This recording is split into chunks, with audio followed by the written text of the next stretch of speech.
স্তাবেন, মা হচ্ছে এমন একটি শব্দ, মাকে যদি আপনি দিল থেকে মা বলে ডাকতে পারেন, আপনার দিলটা আল্লাহ তাআলা ভরে দেয়, মনে প্রশান্তি আল্লাহ তাআলা দিয়ে দেয়। সুবহানাল্লাহ।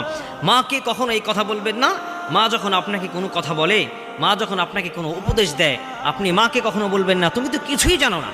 মা কিছুই জানে না। আপনি যখন কোনো ভাষা শিখতেছিলেন না, কোনো কিচ্ছু বুঝতেন না, কোনো কিচ্ছু জানতেন না, তখন কিন্তু আপনার সেই মাই কিন্তু আপনাকে সমস্ত কিছু শিক্ষা দিয়েছেন। তাহলে আপনি আপনার কোন থিওরি থেকে আপনি বলছেন মা তুমি কিচ্ছু জানো না? এই কথা মাকে কখনো বলবেন না। নাম্বার 2, মা যদি কখনো আপনার কাছে কোনো কিছু বলে, কোনো কিছু আপনার কাছে কোনো কিছু দিচ্ছে, তখন আপনি সেই মাকে বলবেন না মা তুমি আমার জন্য কি করেছো? আমার জন্য তুমি কিছুই করো নাই। আপনার জন্য আপনার মা কত না কষ্ট করেছে।